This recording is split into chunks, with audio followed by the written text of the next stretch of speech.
नमस्कार मित्रांनो, स्वागत आहे तुमचं जॉब गुरु या आपल्या यूट्यूब चॅनलवर. मित्रांनो, तलाठी पदभरतीबद्दलची अतिशय महत्त्वाची माहिती आजच्या तारखेचीच प्रसिद्ध झालेली आहे, तीच आपण बघणार आहोत. ज्यामध्ये म्हटलेलं आहे की 23 जिल्ह्यांमध्ये मित्रांनो आत्ता 1000हून अधिक तलाठींची नियुक्ती झालेली आहे. तर कुठल्या जिल्ह्यामध्ये किती तलाठ्यांची आतापर्यंत नियुक्ती आदेश देण्यात आलेले त्याची माहिती या न्यूजमध्ये देण्यात आलेली मित्रांनो. आणि आचारसंहितेनंतर अजून उर्वरित 13 जिल्ह्यांमध्ये तलाठी नियुक्ती पत्र जे आहेत ते दिले जाणार आहेत. तर बघा काय म्हटलं आहे, राज्यात आदिवासी बहुल अर्थात पेसा क्षेत्रातील तलाठी पदांची नियुक्ती लोकसभा निवडणुकीच्या आचारसंहितेत अडकली असून केंद्रीय निवडणूक आयोगाने तुर्तास लाल कंदील दाखवला आहे. म्हणजेच मित्रांनो यांना मान्यता भेटलेली नाही आहे. या ठिकाणी जे लेटर वगैरे महसूल विभागाने पाठवलेलं असेल, केंद्रीय निवडणूक आयोगाने या ठिकाणी त्याला मान्यता दिलेली नाही आहे, नियुक्तीसाठी असेल किंवा इतर पुढची प्रोसेस असेल त्याच्यासाठी. मात्र अन्य 23 जिल्ह्यांमध्ये सुमारे 1000हून अधिक तलाठींची नियुक्ती झाली आहे. तर बघा परीक्षा दिल्यानंतर तब्बल 10 महिन्यांनी या उमेदवारांना नियुक्ती मिळाली आहे. 10 महिन्यांनी सर्वाधिक 144 तलाठींची नियुक्ती रायगड जिल्ह्यात झाली आहे. बघा रायगड जिल्ह्यामध्ये सर्वात जास्त आपल्याला माहीत असेल जागा होत्या आणि तिथंच सर्वाधिक नियुक्त्या जे आहेत ते देण्यात आलेल्या आहेत. किती नियुक्त्या दिलेल्या आहेत तेही इथं आकडा दिला आहे पहा. 142 नियुक्त्या रायगड जिल्ह्यामध्ये झालेल्या आहेत. त्याच्यानंतर म्हटलं आहे की राज्यात गेल्या वर्षी जूनमध्ये जे आहे 4466 जागांसाठी 10,41,713 एवढे अर्ज प्राप्त झाले होते. त्यापैकी 8,64,930 उमेदवारांनी मित्रांनो परीक्षा दिली. मात्र पेसा क्षेत्रात अर्थात आदिवासी बहुल क्षेत्रातील जिल्ह्यांमध्ये पदभरतीच्या अनुषंगाने सर्वोच्च न्यायालयामध्ये याचिका दाखल झालेले राज्यातील 13 जिल्ह्यांमध्ये मित्रांनो पदांबाबत निकाल राखून ठेवण्यात आला आहे. तर पहिल्यांदा जाहीर करण्यात आलेल्या ज्या गुणवत्ता यादीनंतर मित्रांनो 23 जिल्ह्यांमध्ये यशस्वी उमेदवारांच्या कागदपत्रांच्या पडताळणीची प्रक्रिया सुरू करण्यात आली होती. आपल्याला माहीत असेल 2दा रिझल्ट मित्रांनो प्रसिद्ध करण्यात आलेला आहे. तर सुरुवातीला मित्रांनो जी कागदपत्र पडताळणी या ठिकाणी सुरू करण्यात आलेली होती त्यामध्ये म्हटलं की उच्च न्यायालयाच्या आदेशानंतर प्रश्नपत्रिकातील त्रुटी दूर केल्यानंतर दुसऱ्यांदा गुणवत्ता यादी जाहीर करण्यात आली. त्यात पहिल्या गुणवत्ता यादीतील बहुतांश उमेदवार दुसऱ्या गुणवत्ता यादीमध्ये देखील होते. दुसऱ्यांदा गुणवत्ता यादी जाहीर करताना पेसा क्षेत्रातील 13 जिल्ह्यातील पेसा गावे वगळून मित्रांनो अन्य पदांच्या भरतीचा मार्ग मोकळा करण्यात आला. त्यामुळे या 13 जिल्ह्यांमध्ये जाहीर झालेल्या गुणवत्ता यादीतील उमेदवारांच्या कागदपत्रांच्या पडताळणीला काहीसा विलंब झाला. त्यातच लोकसभा निवडणुकीची आचारसंहिता लागली. या दरम्यान पडताळणी पूर्ण झाल्यानंतर उमेदवारांकडून पसंती क्रमांकही घेण्यात आला होता. मात्र नियुक्ती देताना आचारसंहितेच्या नियमाची अंमलबजावणी कशी करावी असा पेच जिल्हाधिकाऱ्यांपुढे निर्माण झाला. त्यामुळे त्यांनी राज्य सरकारकडे या संदर्भात पत्रव्यवहार केला आणि राज्य सरकारने हा प्रश्न केंद्रीय निवडणूक आयोगाच्या कोर्टात धाडला. मात्र आचारसंहिता सुरू असल्याने ही नियुक्ती करता येणार नाही असे अप्रत्यक्ष उत्तर आयोगाने राज्य सरकारला कळविले. त्यामुळे 13 जिल्ह्यांमधील तलाठ्यांची नियुक्ती अद्यापही होऊ शकलेली नाही आहे.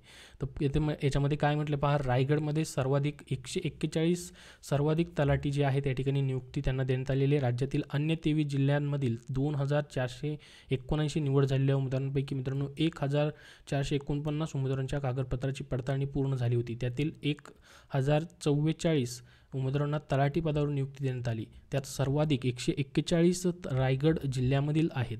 त्याखालोखाल 113 उमेदवार सोलापूर जिल्ह्यामध्ये आहेत. अमरावती, यवतमाळ, पालघर, गडचिरोली, त्यानंतर पुणे, नगर, नंदुरबार, धुळे, नाशिक, जळगाव, चंद्रपूर, ठाणे, नांदेड या जिल्ह्यांमध्ये 1703 उमेदवारांची नियुक्ती रखडलेली आहे. तर ही रखडलेली जिल्ह्यांची देखील पेसामधली माहिती दिलेली आहे. तर बघा कुठल्या जिल्ह्यांमध्ये किती नियुक्ती देण्यात आली आहे मित्रांनो. 13 जे आहेत ते मुंबई शहरसाठी आहेत. मुंबई उपनगरमध्ये 32, रायगडमध्ये 141, रत्नागिरीमध्ये 53, त्यानंतर सिंधुदुर्गमध्ये 24, सोलापूरमध्ये 113, सातारामध्ये 38, त्यानंतर सांगलीमध्ये 44, कोल्हापूरमध्ये 21, नागपूरमध्ये 53, वर्धामध्ये 63, भंडारासाठी 23, त्यानंतर पहा गोंदियामध्ये 17, अकोलामध्ये 31, बुलढाणासाठी 36, वाशीमध्ये 21, छत्रपती संभाजीनगरसाठी 59 आहेत, बीडमध्ये 55, परभणीमध्ये 81, त्यानंतर धाराशिवमध्ये 64, जालनामध्ये मित्रांनो 16, लातूरमध्ये 17 आणि हिंगोलीमध्ये 29 अशी मिळून 1044 तलाट्यांना आत्तापर्यंत जिल्हा न्याय नियुक्ती जी आहे ती या ठिकाणी ह्या देण्यात आलेली आहेत.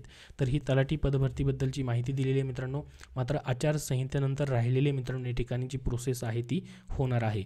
त्याबद्दल मित्रांनो याच्यामध्ये त्यांनी माहिती दिलेली आहे नियुक्ती आणि राहिलेल्या प्रोसेसबद्दल. याबद्दल अजून काय अपडेट आलं तर तुमच्यापर्यंत नक्की मित्रांनो शेअर केलं जाईल. या व्हिडिओमध्ये एवढीच महत्त्वाची माहिती. अजून तुमच्या याबद्दल काय प्रश्न असतील तर कमेंट बॉक्समध्ये नक्की विचारा, जेणेकरून सर्वांना समजतील. धन्यवाद. मित्रांनो, सध्याच्या सरळ सेवा पदभरतींसाठी तुम्हाला पुस्तक हवं असेल तर विजयपथ पब्लिकेशन पुणे यांनी जी मित्रांनो जिल्हा परिषदमधील आरोग्य सेवक असेल, आरोग्य सेविका असेल किंवा आरोग्य विभागामधील जे आरोग्य विभागासंदर्भातली पदं आहेत त्यासाठी आरोग्य विभाग तांत्रिक डायरी, तांत्रिक माहितीचा सखोल आणि परिपूर्ण खजिना असलेलं पुस्तक प्रसिद्ध केलेलं आहे. याच्यामध्ये मित्रांनो सर्व तांत्रिक प्रश्नांचा त्यांनी समावेश करून दिलेला आहे. त्याचबरोबर मित्रांनो TCS IBPS पॅटर्ननुसार आरोग्य विभाग टॉपिकने आहे तांत्रिक प्रश्नसंच हे देखील तांत्रिक डायरीवरती आधारित त्यांचं पुस्तक प्रसिद्ध करण्यात आलेलं आहे. तर ही सर्व पुस्तकं नवीन सिलेबसनुसार आहेत मित्रांनो. तांत्रिक प्रश्नांचा अभ्यास तुम्ही यामधून करू शकतात. त्याचबरोबर मित्रांनो झेडपीमधील राहिलेल्या ग्रामसेवक पदासाठी ग्रामसेवक तांत्रिक डायरी IBPS पॅटर्ननुसार त्यांचं पुस्तक आहे मित्रांनो. ग्रामसेवक 115 प्रश्नपत्रिका संच हे देखील मित्रांनो नवीन अभ्यासक्रमानुसार ग्रामसेवक पदासाठी उपयुक्त पुस्तक आहे. त्याचबरोबर मित्रांनो सध्याची जी पोलीस पदभरती होते त्यासाठी देखील त्यांचं पुस्तक आहे, जसं की पोलीस भरती प्रश्नपत्रिका संच, ज्यामध्ये 2023 मधील सर्व प्रश्नपत्रिका त्यांनी दिलेल्या आहेत. आणि मित्रांनो तुम्ही सामान्य ज्ञान या विषयासाठी अभ्यास करताय, जो की प्रत्येक परीक्षेमध्ये कॉमन विषय तुम्हाला आहे. TCS IBPS पॅटर्ननुसार मित्रांनो सामान्य ज्ञान वन लाइनर स्वरूपामध्ये त्यांचं पुस्तक आहे.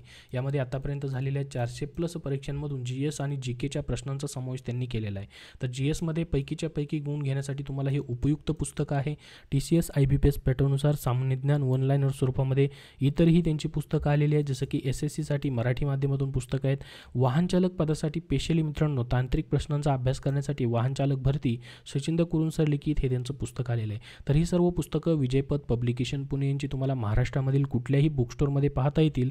तेथून तुम्ही खरेदी करू शकतात किंवा ऑनलाईन देखील मित्रांनो तुम्हाला उपलब्ध आहेत.